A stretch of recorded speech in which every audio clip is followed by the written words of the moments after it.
A Gay and a Non-Gay is a podcast from James Barr and Dan Hudson. They're like a lovely little couple, except they're not. Dan, we need to do an episode where I get you drunk soon and then see what happens. See what happens in what Yeah, because regard? they always say, like, oh, are you gay? No, I'm not, mate. I'm not gay. Yeah, we. Oh, yeah, well, we'll see after a few beers. Like, that's the thing. Okay. I want to see if that happens. Maybe Well, yeah, we could do that at our live Gay Non-Gay event. I know. Isn't that crazy? So if you want to be there, make sure you book a ticket now. Go to our Facebook page or our Twitter, Gay Non-Gay. We're Gay Non-Gay everywhere. It's happening on Wednesday, the 28th of June, 2017. Good memory. And it's at Aces and Eights in Tufnell Park, North London, on the Northern Line.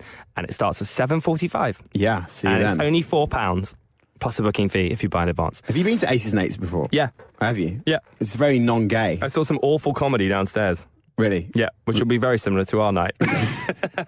Welcome to A Gay and a Non-Gay. Dan, how embarrassing is it that I just spilt water all over myself on a date? Is that cute or is that embarrassing? Is that cringe? Cute, embarrassing, or cringe? What was the context? Well, he's just a guy that I know, but I feel like we are meant to be together.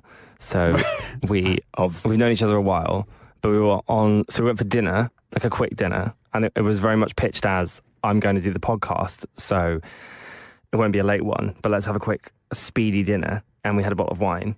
And then as we were leaving, because I felt really like awkward because he's really cute, I spilt water. I knocked the table and it all went all over my leg. And I have like a massive, like I wet myself.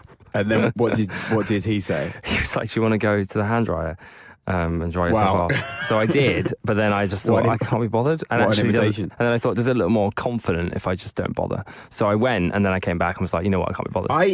I can't see the wetness that you're referring to. Have a feel, Dan. Feel my wet patch. Dan is now feeling the wet patch. Yeah, I mean, I can feel it, but I can't see it. It's all the way through as well. Like, it's all over my bum. Yeah, but I can't see it. You could at the time. It's just that I'm wearing white wash, like blue jeans, so you can't notice it. But that's so romantic of you, Dan. So you went. Dan touched my leg, everyone. Yeah. That's the first time Dan's touched me in a slightly private place. I feel honoured.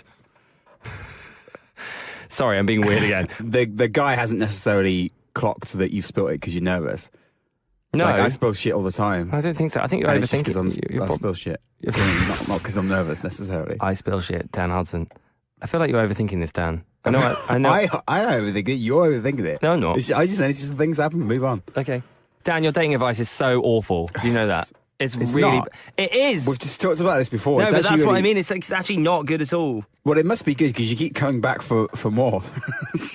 Gay. Actually, I need to bring something up with you, Dan, because when you talk about us on Facebook and in other places, when you write tweets, etc., you often refer to the podcast as A Gay and a Non-Gay by Dan Hudson and James Barr. But actually, that then makes you sound like a gay because Yeah. you're listed first. So I'm this not is doing why that. I think this is why the Brixton Bugle confused us in their like article about us. Yeah. Wrote Dan as the gay. No, wait, James. Yeah, they put you as the gay, like left gay Dan Hudson. So anyway, I haven't done that, and I'm not the one that's doing that. It's doing it of itself. Like iTunes has decided that as well. That I'm the gay, Please. but I don't really care. no, so it hasn't. iTunes doesn't decide that itself. That's true, actually, because when we were number one, it was your name and Ja. I haven't done that. Dan Hudson and Ja. You put us on iTunes and listed an yourself first. That's what you did. No, I literally didn't. But like, I'm not bothered if someone sees it and goes, "Oh, that guy who I've never heard of is the gay guy," and the other guy is like that. You're not bothered. Not really. That's Not very enough. liberal of you. Not enough to do anything about I'm it. quite No. bothered. I don't want to be referred to as a non-gay. If I bumped into That's a joke, by the way. It would be amazing if someone who cheesy. had that power, I might mention it in passing. But otherwise, it's not a big deal. Well, clearly it is for you. It's so. a massively big deal. Yeah, I don't want to be branded as non-gay. I don't know why, and that's bad to say that, isn't it? But I've done a lot of work on myself. I'm proud of who I am, and then for that, years of that to then just get to a point where I'm accidentally mistaken as non-gay. Is it going to put the? Quite often, people think I'm not gay. Yeah, you keep saying this all the time. It's very true. And I People just don't- often think that. I have no idea who these people are. Why? But unless there's You can't comprehend how people would think I'm quite non-gay. Stevie Wonder or David Blunkett. Is David Blunkett blind? Yeah. That's such a random reference. Well, who else is blind that's famous? Ray Charles. Exactly. Who's blind and famous? God, I literally don't know. Exactly. No, he's probably the most famous blind British person. Who? David Blunkett. Blind famous people. See, all those people that have come up are not British. Wait. Andrea Bocelli? Not British. Neither is Stevie Wonder. No, but that's not what we're doing here. We're doing blind famous people. There aren't that many blind famous people. Lads. So why don't you want to be called non-gay? Is it potentially affecting your bachelor activities? What? Like, people don't want to sleep with me because they think I'm non-gay? Yes. It actually make me more attractive, probably. There's loads of gays that love a non-gay. Yeah, but they might not invest the time in procuring if they think it's procuring. If they think it's a total write-off, right? Oh wait, what are you up to tonight, mate? Should we go out procuring? What does that mean? What do you mean? Pulling, you mean? Well, yeah, whatever. God, you're so weird. I don't even know what procuring means. Is that not what you do with like strawberries or meats? Like, yeah, procured meats. It's cured meats is the word you're looking for. But procuring just means like acquiring or, whatever. No one says that. Okay, well, what do they say? Pulling. Sorry. Yeah. Procuring. Do people still use that term, like pulling? Past the age of like 18? What? You're a puller, mate. I don't know because I never speak in straight tongue. Yeah, people will be like, oh yeah, I pulled this hot guy last night. Oh my God, I went home with this guy. I hate how non-gay people talk about women like that. I find it disgusting. What? Mate, yeah. What do you say then? When I pull someone? Yeah. I went home with a hot guy last night. What if you just went home, had a cup of tea and watched Question Time? Is that what you do? This is why you don't know how to make a woman come, isn't it? Because you watch Question Time. All I'm saying is, how are you distinguishing between going home, as in I went home and like we just like hung out? Oh, what are you talking about? Because you just know, don't you? Who goes home and hangs out? Well, I might go out if I've got like mates staying over from Birmingham or whatever. I may well go home with them, quote unquote, and hang out and like have a few beers or whatever. Yeah, but we're not talking about that. We're talking about pulling.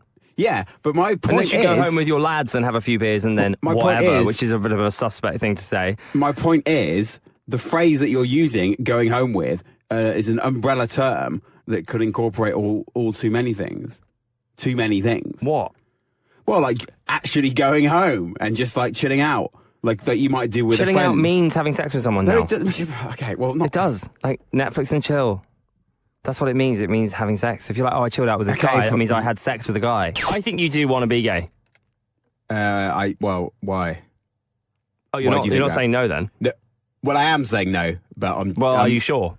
Because you paused, there was a massive pause there, everyone heard it. Everyone heard that. If I just say, no, I'm not, and that's the end of the conversation. No, I said... And that's the end of the podcast. No, I said, I think you want to be gay, and you went, I don't. But you took ages to get there. No, I didn't.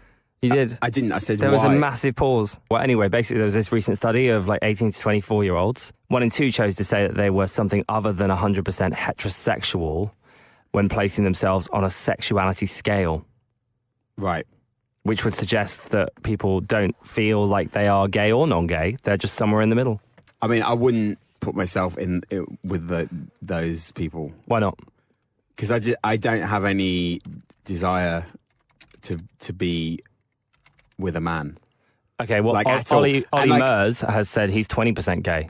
Okay, well, that's good for him. I'm not trying to turn you, but I'm not. I just want to clarify that. I just would not want to have sex with a man. Like But what about falling in love with a man? Would not want to do that. What about falling in love with a man? Well, that's kind of the same thing, isn't it? I don't know, is it? Falling in love is quite different. You can't have one without the... I would say I could be 14% non-gay. Really? Maybe, I don't know. Well, who do you want to sleep with? That's no one. But sometimes I look at like girls that look like boys and think they're hot. Like Ellie Goulding has a bit of a boy body. And I think sometimes maybe I could give it a flick. That's disgusting. I don't think that at all. I'm just saying it. No, I don't think I'm... But it's interesting, isn't it, that younger people seem to be more fluid? Yeah, no, it is interesting. Like, I think in 20 years' time, this podcast probably should be renamed to A Person and Another Person. I suspect it's kind of everyone's always been kind of like that. It's just that people feel like they're able to say it now. I think that's a really good point, Dan. I agree. But you personally don't think you are? No. Do you have mates? Well, I don't think I know I'm not. Do you have mates that are non-gay that you would say are potentially gay? Or like have some gay in them? Probably. I can't think of anything I want anyone like offhand. Do you believe in the spectrum then? You think that there is a situation where people are not all one or the other? Yeah, but the spectrum includes at opposite ends people who are one or the other. One or the other. And I think most people probably fall into one of those categories. One or the other? Yeah. Really? There's plenty of gays who wouldn't want to even look at a woman in that way. And there's plenty of non-gays who wouldn't want to look at a man in that way, unless it was Bruce Springsteen. What you're saying there is that if you that you would go with Bruce Springsteen. Yeah, but that's different. As previously discussed. That's different. Did you see our tweet on that topic? Dan, oh my God, Dan's gone bright red. No, I literally You actually have. You have. I literally That's so funny. I literally haven't. Okay, two Dan's things. gone bright red when talking about having sex with Bruce Springsteen. That is so cute. Haven't. Oh my God, that's so funny. One of those things where it's audio, so it's impossible to deny. Okay, shall I take a picture? Yeah. You have gone bright red. No, I haven't. You have. I was this red when I came in. No. Yeah, I was. No, I looked away and I looked up and you were really red. No, you didn't. Yeah, No, I you did. didn't. And you could hear it in your voice as well. Hey! Did you see the tweet we got about the Bruce Springsteen? This is in reference to a previous podcast we did called Bruce Springsteen is Daddy. Stephen says, I feel pretty sure that if the boss wanted to penetrate any of us, we'd all take it for the team. Bruce. And then a little gif of Bruce Springsteen. Are you kidding? Who said that? Well, my friend Stephen in DC. Okay. Is Stephen non-gay? No, he's gay. Well, there you go. So would you take one for the team? From Bruce Springsteen? Yeah. God, yeah, of course I would. We've kind of already talked about that. But you would as well, wouldn't you? Yeah, but that's because it's Bruce Springsteen. Okay, but there are others, I think. We have talked about this before, but I still think that's quite funny that you would go, okay, well, you are Bruce Springsteen. That must at least mean you've got 1%, like 2% of you that could be attracted to a guy. Well, how many people are in the world? There's there's 7.347 billion in 2015's last census on planet Earth. Right, okay. So of that, Bruce Springsteen is one. Yes. So what are you trying to work out? How many people on What it? percentage one person out of 7.37 billion is? And that's how gay I am. My friend's good at maths. Do you want me to phone my friend? He's an accountant. Hello, Graham speaking. Hi, Graham. It's James, your friend. Oh, hello, darling. You all right? Can I ask you a quick question? It's a maths question. What are you doing? Having a bath. Are you in the bath? Yeah. Amazing. Right, so 7.347 billion people on Earth, right? What is one person of 7.347 billion people? One person, in terms of percentages? Yeah. Give me 1 second, okay? Okay. I feel like he's doing it on the calculator. Yeah, I am. He's so intelligent. I'm just with Dan. We're recording our podcast. Hi. Do you feel uncomfortable that Graham's in the bath right now, naked? Dan. Did he say that? He's in the bath. Well, he's not going to be clothed, is he? It's a really lots of zeros in it. God, you're putting under pressure now. It's like 0.000000001%. That's how gay you are, Dan. Okay, I'll take that. Thanks, Graham. That's right. We were just doing some totally pointless maths to find out how gay Dan is because he said he would sleep with Bruce Springsteen. So we wanted to know what the percentage of that was. That's the only person. More or less. But have a think how many women you'd sleep with. Me? Nicole Kidman. I don't know, maybe not. I don't want to sleep with them, but Cheryl, Jerry Halliwell. 2? I think it's Cheryl and Jerry. Are you going to work that out? If you want more, subscribe at gaynongay.com or on iTunes or, whoever your favourite podcast supplier is. Kisses. Mwah.